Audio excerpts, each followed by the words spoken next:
Okay, this is a Globe Gravity Feed model number 150, made in approximately 1956. I researched the hell out of this thing on the internet and I couldn't find a single thing on it. So after learning how to take it apart, I thought I'd just quickly make a video on it. So anyways, a couple of neat qualities. This unit here has a clip to make the angle different for your actual slicing, whatever it may be that you're doing, or if you're doing a roast that's already on a weird angle and you want the grain to hit upright, then this will give you the angle that you want. Cleaning it really sucks. They didn't think about it much in the 50s. There's a lot of grooves and cracks and stuff for things to hide in. I'm going to be taking these off and probably just coating them in white paint to make it all nice and clean, but there's way too many crooks and crannies in this thing. In here you have a grease or a drip tray. It just pops out. Pretty simple. It's pretty pitted in there too, but you're not eating anything that falls into there, so it's not a major concern.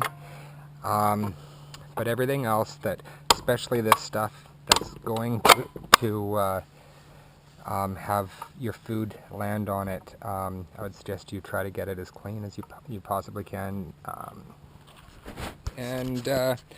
The blade up here, same thing. There's two nuts, one here and one at the bottom, and just pulls off.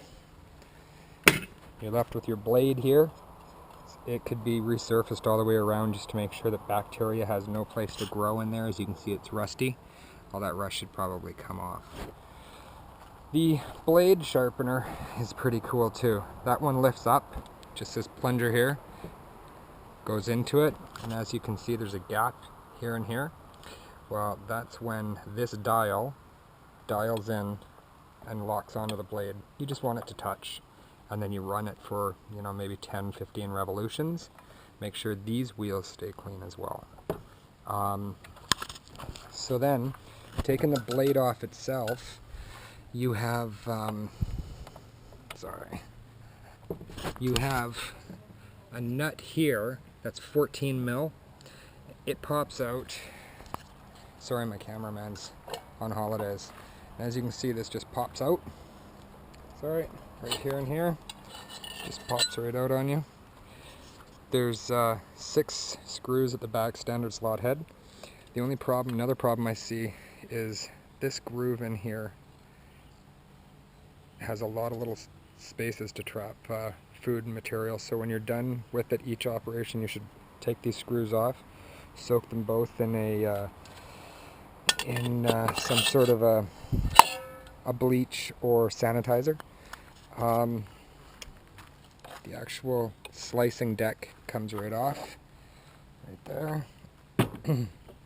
And again, just make sure you got all your nooks and crannies and stuff cleaned out from it before you try to operate it, because there's so many nasty things that you can catch. This groove channel in here likes to collect a lot of stuff too. It's really pitted, and so you have a lot of spots to actually hide in there. You can even treat it with a peroxide because it penetrates into cracks and crevices. So anyways, I think that's about it. Other than every single time you clean this thing, it should get a little bit cleaner every time. So there you go. Good luck. If you have any questions, inbox me and I'll try to help you out.